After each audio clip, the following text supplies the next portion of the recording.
Sabe aquele dia que você se sentiu injustiçado? Que alguém realmente foi cruel com você? Diante desse capítulo que a gente vai ler hoje, que é Mateus 27, a gente sente até vergonha de pensar que se sentiu injustiçado nessa vida. Eu mesma sofro há muitos anos por uma injustiça grave que eu senti há muito tempo atrás, que teve consequências que eu carrego até hoje, emocionais, mas quando eu penso no sofrimento de Cristo apresentado aqui nesse capítulo, todas as camadas de injustiça que Cristo passou, isso se torna em nada. Eu me sinto até envergonhada de pensar nessas situações corriqueiras que nós passamos como injustiças, porque o amor puro foi feito pecado, foi separado do Pai. Ali não se tratou de uma dor física, de humilhação física, se tratou de ser separado de Deus, de se ver desamparado por Deus. É muito mais profundo do que os nossos olhos, do que a nossa mente pode alcançar.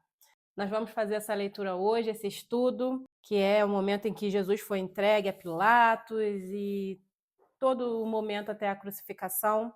Vamos lá, a leitura dele. Para quem está chegando hoje, a gente faz a leitura do capítulo. Eu uso uma Bíblia de estudo esquematizado, então ela tem comentários e explicações sobre o texto. A gente vai usando esses comentários como um guia para a gente ir entendendo melhor o capítulo.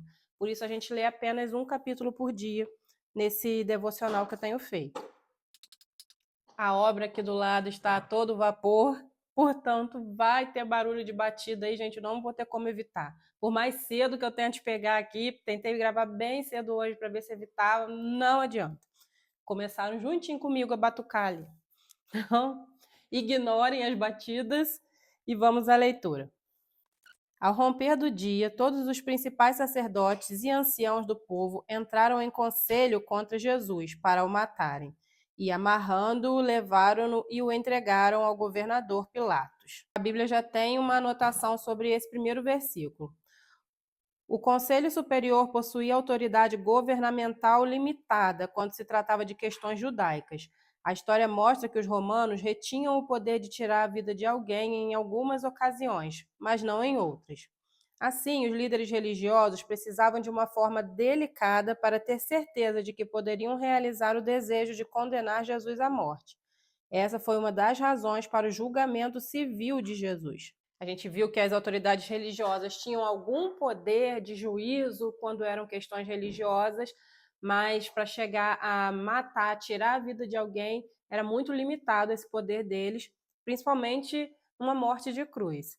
Por isso, eles precisavam conduzir Jesus a um julgamento criminal, né, diante do governador Pilatos, diante de Roma. Eles precisavam convencer Roma de que Jesus era merecedor de morte.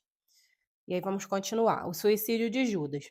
Então Judas, o que o traiu, vendo que Jesus fora condenado, tocado de remorso, devolveu as 30 moedas de prata aos principais sacerdotes e aos anciãos, dizendo: pequei traindo sangue inocente. Eles, porém, responderam: que nos importa? Isso é contigo. Então Judas, atirando para o santuário as moedas de prata, retirou-se e foi enforcar-se. E os principais sacerdotes, tomando as moedas, disseram: não é lícito deitá-las no cofre das ofertas, porque é preço de sangue. E tendo deliberado, compraram com elas o campo do oleiro para o cemitério de forasteiros. Por isso, aquele campo tem sido chamado até o dia de hoje Campo de Sangue. Então se cumpriu o que foi dito por intermédio de Jeremias. Tomaram as 30 moedas de prata, preço em que foi estimado aquele a quem alguns dos filhos de Israel avaliaram, e as deram para o campo do oleiro, assim como me ordenou o Senhor. O comentário da Bíblia aqui diz assim, no versículo 6: nenhuma lei mosaica proibia a aceitação de dinheiro ligado a atividades ilegais. Essa era outra lei tradicional, criada para proteger as leis de Moisés de serem quebradas. Os sacerdotes achavam que Judas, por causa da sua traição, carregava maior responsabilidade pela morte de Jesus. Por isso, eles não podiam aceitar as moedas de prata para o tesouro do templo. A gente viu alguns devocionais atrás que eles criavam muitas leis, fora as leis civis que Moisés tinha deixado. Moisés já deixou muitas leis, né? e eles criavam várias leis em volta, tipo que cercando cada lei para evitar ao máximo que eles corrompessem alguma das leis de Moisés. Então, aqui diz que não era proibido eles receberem dinheiro que tinha se envolvido em alguma criminalidade, mas para evitar, para ter certeza de que eles estavam cumprindo todas as leis, eles criaram essa lei. Então, eles não podiam receber o dinheiro de Judas. Outra coisa a destacar nesse trecho, que aqui não fala, é sobre a questão do remorso de Judas. Eu não vou lembrar agora, mas eu já li sobre isso, que realmente a palavra original usada, eu acho que é hebraico, era uma palavra diferente de arrependimento. Não houve uma mudança de pensamento em Judas sobre ele precisar obter dinheiro, sobre a ganância do coração dele. Ele não se sentia errado nesse sentido, mas ele sentiu remorso por ter feito isso através da vida de um inocente. Isso já clareia bem a nossa mente para entender que ele não se inocentou ali, que Judas não teve um arrependimento sincero. E por isso ele é condenado, ele recebe a condenação eterna logo à frente quando ele se enforca. Segundo a minha visão, segundo o ensino, inclusive, que eu recebi dentro da minha igreja, não por ele ter se enforcado, não é o ato do suicídio que condena alguém. O ato do suicídio é um pecado, mas não é um pecado condenatório. Se a gente crê que Jesus morreu por nós, pelos nossos pecados, a gente crê que ele morreu pelos que já se passaram, morreu pelos nossos pecados futuros e morreu por aqueles pecados que a gente nem percebe. Ou alguém acha que você lembra de pedir perdão a Deus por cada pecadinho nomeado na sua vida. Não. Então, Jesus já morreu por todos os nossos pecados, futuros e passados. Portanto, isso inclui também a questão do suicídio. Muita gente é levado ao suicídio pela depressão profunda, mas é uma pessoa que tem um coração convertido a Deus. Só foi uma pessoa fraca. Então, eu não creio que Judas é condenado ao inferno no momento em que ele se suicidou, mas sim no momento em que não houve o arrependimento sincero de Judas.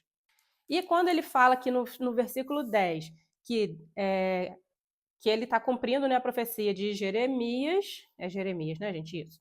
Que ele está cumprindo a profecia de Jeremias, e aí diz assim, e as deram pelo campo do oleiro, assim como me ordenou o Senhor. Eu entendo que esse versículo nos traz a certeza, entre outros que vão aparecendo aqui, de que nada ali foi um acidente, que Cristo não foi entregue por acidente, que foi, né, uma pedra no caminho de Deus, que cada coisa que aconteceu, a traição de Judas, tudo foi coordenado por Deus. Todas as ações foram coordenadas, inclusive a compra do campo do oleiro já estava determinada e já tinha sido profetizada lá em Jeremias. Então vamos continuar a leitura. Jesus perante Pilatos, versículo 11. Jesus estava em pé ante o governador e este o interrogou, dizendo: És tu o rei dos judeus? Respondeu-lhe Jesus: Tu o dizes.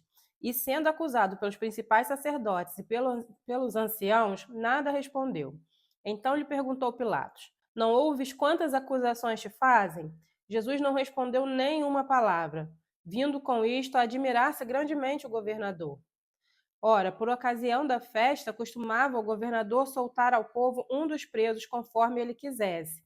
Naquela ocasião, tinham eles um preso muito conhecido chamado Barrabás. Estando, pois, o povo reunido, perguntou-lhes Pilato: A quem queres que eu vos solte? A Barrabás ou a Jesus, chamado Cristo? Porque sabia que por inveja o tinham entregado.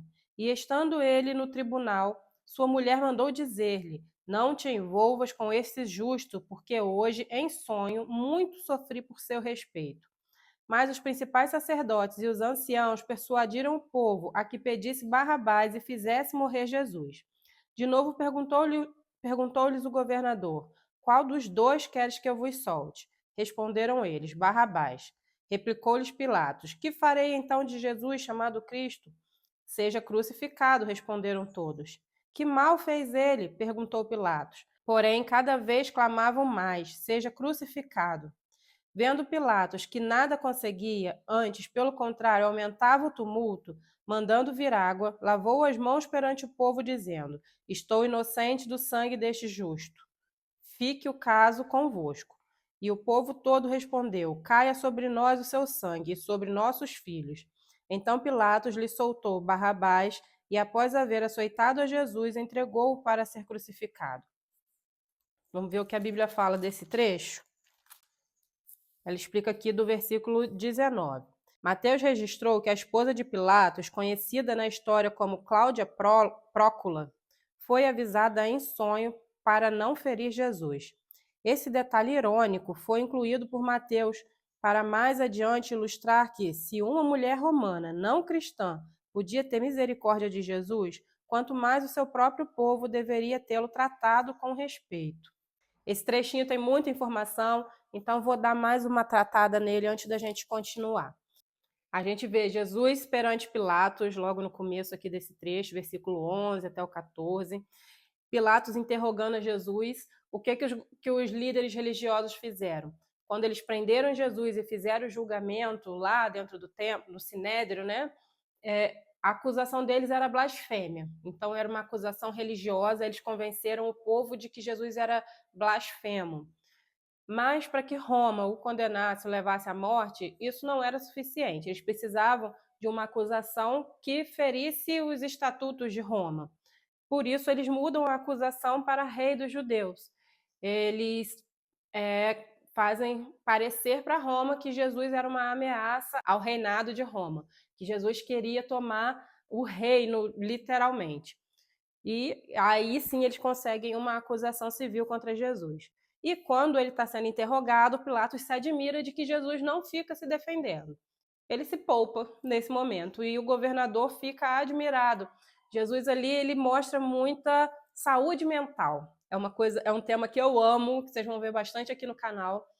Jesus, ele exerce controle sobre a sua mente, controle sobre o seu corpo, sobre a sua língua. Ele não se apavora, ele se mantém centrado e ele evita sair, né, se descontrolar, chorando ou tentando se justificar. Isso ele mostra totalmente a saúde mental que Jesus tinha. E aí, deixa eu ver aqui. Bom, Pilatos sabia que Jesus já havia sido entregue por conta da inveja dos judeus, que Jesus não tinha essa intenção de guerra civil. Ele sabia que era a inveja dos líderes religiosos que estavam levando Jesus até ali. Por isso, Pilatos tenta ali dar um jeito de fazer com que a população desistisse desse momento. Ele pergunta 2 vezes, põe eles de frente com Barrabás. Mas uma coisa que me levantou uma curiosidade é como que aquele povo que há poucos dias atrás saudou a Jesus, dizendo Hosana, Hosana ao rei, estendendo suas vestes, estendendo os ramos para Jesus, como que aquela mesma multidão agora foi convencida tão facilmente pelos líderes religiosos. E fui pesquisar sobre isso, quais teriam sido os argumentos desses líderes religiosos e o que as conclusões que eu consegui chegar foram que eles provavelmente disseram à população de que ele não era aquele rei que eles estavam esperando e que se ele continuasse falando e fazendo tumultos como ele vinha fazendo, isso poderia soar para Roma como o início de alguma rebelião, o que traria insegurança para a população se Roma resolvesse agir com opressão contra a população por conta do tumulto que estava acontecendo. Então, para se proteger, por medo, a população pode ter mudado assim tão rapidamente, passado a ver Jesus como um inimigo ao invés do rei que eles estavam vendo até há pouco tempo.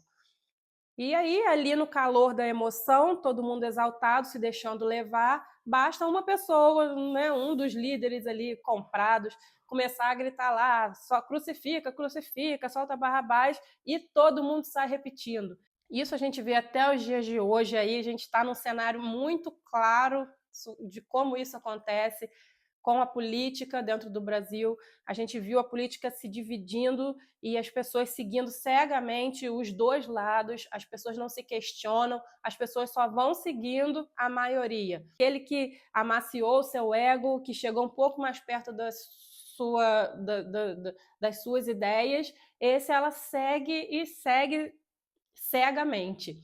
Foi o que aconteceu aqui com a população. E também a gente vê Pilatos aqui tentando se abster da responsabilidade pelo ato dele. Ele foi covarde, ele não precisava ter crucificado a Jesus, ele tinha autoridade para evitar que isso acontecesse, e ele usa ali até um ato que era dos judeus, que era o lavar as mãos, né, para tentar tirar dele a responsabilidade pela morte de Jesus. Mas a gente entende que não, que ele continua responsável porque ele tinha capacidade para evitar que aquilo acontecesse.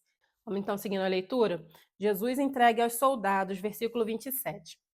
Logo a seguir, os soldados do governador, levando Jesus para o pretório, reuniram em torno dele toda a corte.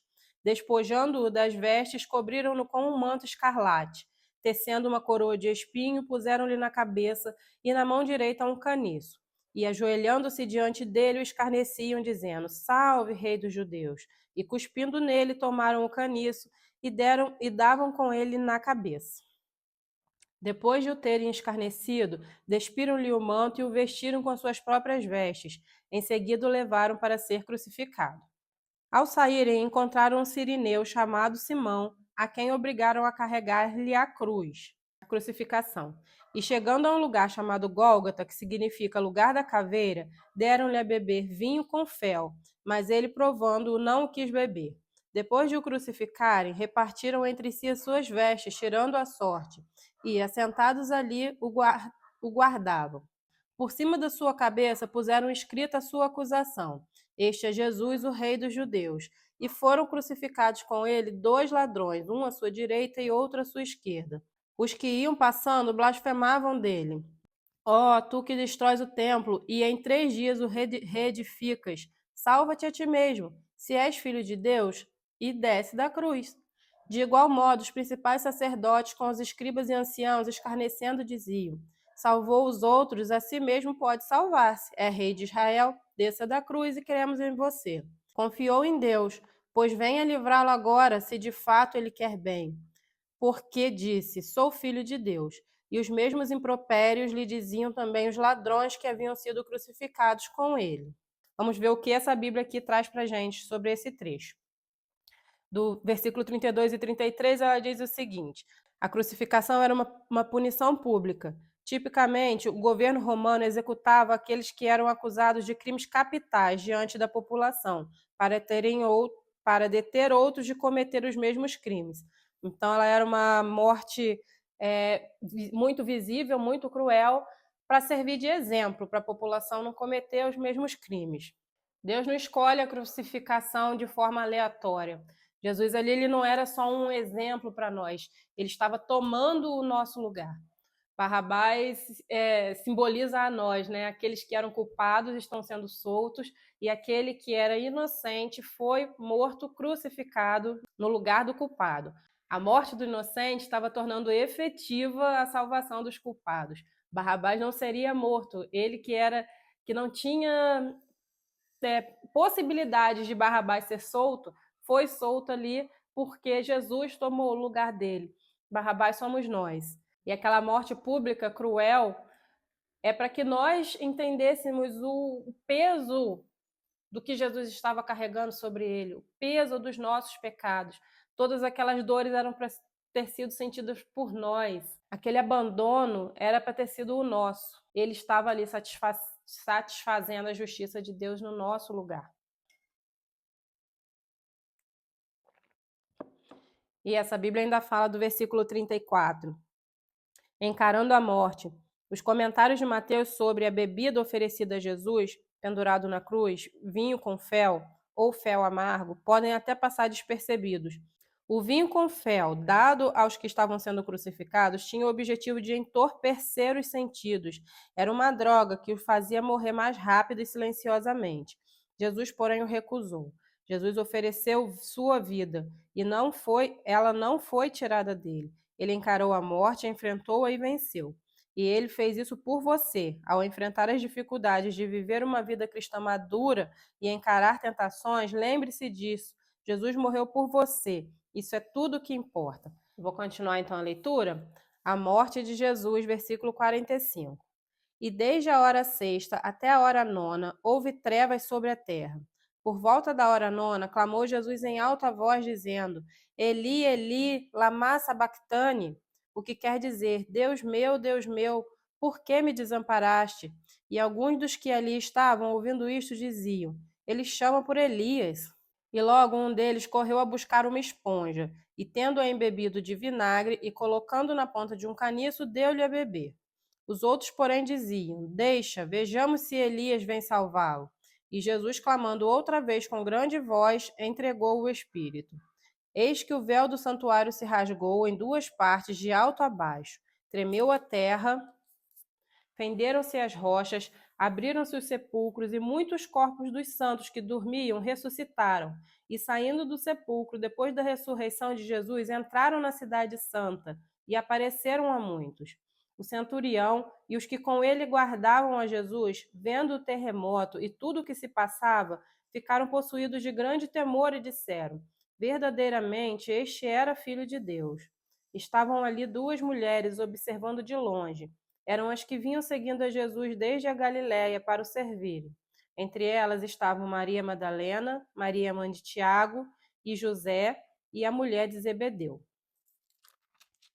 Vamos ver se a Bíblia fala alguma coisa desse trecho. Tem. Em sua angústia, Jesus clamou em alta voz as palavras do Salmo 22:1. As palavras estavam aparentemente em aramaico, um dialeto do hebraico amplamente falado na terra de Israel naquela época. Nem todos os que estavam assistindo à execução de Jesus falavam aramaico fluentemente, e alguns aparentemente não compreenderam o que Jesus havia dito. Tira uma das nossas dúvidas, né? Por que eles não reconheceram se Jesus estava citando um salmo? Mas é por conta da linguagem, que era um idioma que não era falado por alguns ali. Por isso, quando ele fala Eli, Eli, eles entendem que ele estava clamando por Elias. Ainda diz: o Templo de Jerusalém era o centro do sistema sacrificial do povo judeu. Lá eles ofereciam sacrifícios para cobrir os seus pecados e encontrar aceitação diante de Deus. Dentro do templo havia um espaço chamado de o Santo dos Santos, que representava a presença real de Deus. Essa área era separada do resto do templo por uma cortina muito especial.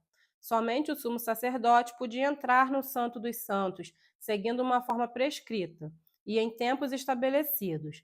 Assim, o rasgar da cortina simbolizou o cumprimento da antiga aliança e o novo acesso que o povo de Deus passou a ter em Jesus. Então, se você está chegando hoje, começando a estudar a Bíblia com a gente, pode ter ficado um pouco perdido nisso aqui, mas isso é tudo descrito no Antigo Testamento. Quando Deus manda construir o templo, Deus dá todas as instruções, e uma das instruções era essa cortina no Santo dos Santos. Ela separava uma área especial, onde só podia entrar, né, o sacerdote especial, no tempo certo.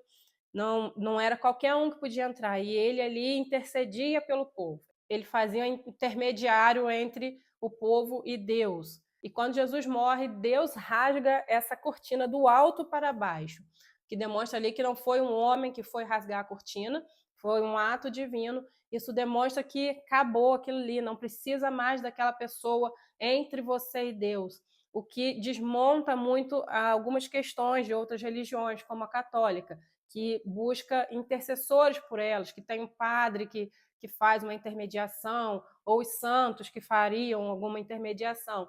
O momento em que esse véu é rasgado, Deus já está dizendo claramente: não existe mais. Vocês não precisam mais de alguém especial, nomeado, para chegarem até Deus. Em Cristo, Cristo agora é o nosso intercessor. É por meio de Cristo que nós chegamos a Deus. Deixa eu ver se tem mais alguma questão que eu tenha pulado aqui. Acho que não. Quem vai estudar muito a fundo, tem outras questões que vão surgindo, como essa esponja que eles colocam na boca de Jesus, mas aqui hoje não é nosso intuito falar de cada detalhe assim.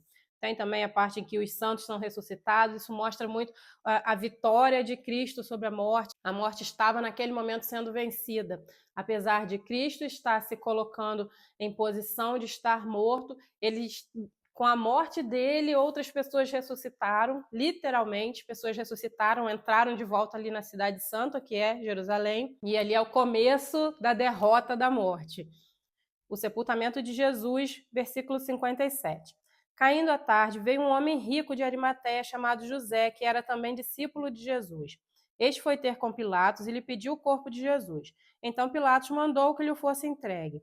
E José, tomando o corpo, envolveu-o num pano limpo de linho e o depositou no seu túmulo novo, que fizera abrir na rocha.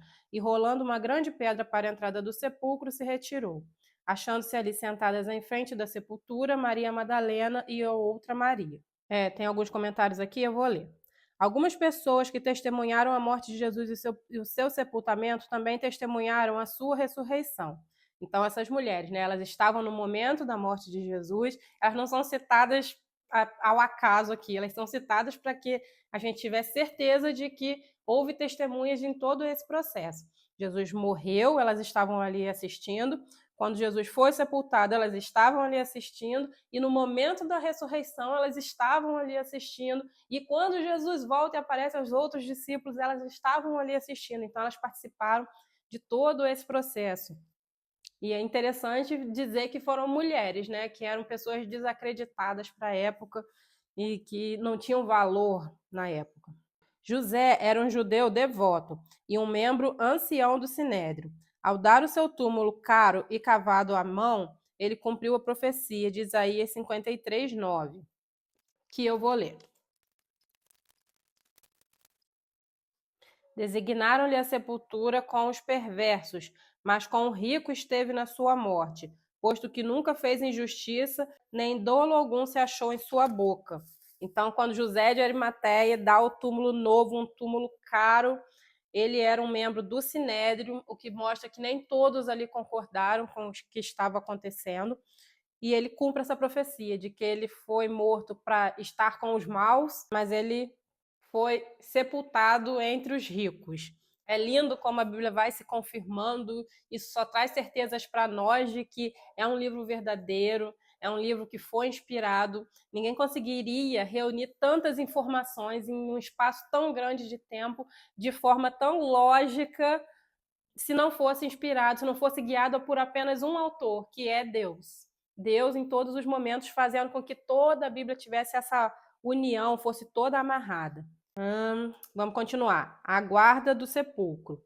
Versículo 62. No dia seguinte, que é o dia depois da preparação, reuniram-se os principais sacerdotes, os fariseus, e dirigindo-se a Pilatos, disseram-lhe: Senhor, lembramo-nos de que aquele embusteiro, enquanto vivia, disse: Depois de 3 dias ressuscitarei. Ordena, pois, que o sepulcro seja guardado com segurança até o 3º dia, para não suceder que, vindo os discípulos, o roubem e depois digam ao povo: ressuscitou dos mortos, e será o último embuste pior do que o primeiro. Disse-lhes Pilato: aí tendes uma escolta, ide e guardai o sepulcro, como bem vos parecer. Indo eles, montaram guarda ao sepulcro, selando a pedra e deixando ali a escolta. Vamos ver se tem algum comentário. Não, aí a Bíblia aqui não comenta. Mas aí a gente vê aqui que, tentando evitar que acontecesse uma fraude, que os discípulos fingissem a ressurreição de Jesus, o que eles conseguiram foram testemunhas. Conseguiram soldados romanos fossem testemunhas da ressurreição. Deus tem seus planos, ninguém consegue ir contra esses planos, e até o mal serve a Deus para que seus planos sejam cumpridos da maneira como Ele quer que sejam cumpridos. Então, achando que eles estavam servindo aos seus próprios propósitos, os líderes religiosos serviram aos propósitos de Deus, que era gerar testemunhas confiáveis de que a ressurreição era real. Que nós estejamos tranquilos de que o que é plano de Deus para mim, para a sua vida, vai se cumprir. Venham pessoas se levantar contra nós, venham situações difíceis, momentos de amargura. São questões que eu quero deixar hoje aqui para você pensar. Hoje, acho que eu comentei muito durante o texto, então nem vou fazer as minhas anotações. Eu vou fazer, mas não vou ler com vocês, para que o vídeo não fique extenso demais. Deus abençoe o nosso dia, vamos às nossas orações, porque é nesse momento que nosso relacionamento com Deus se fortalece.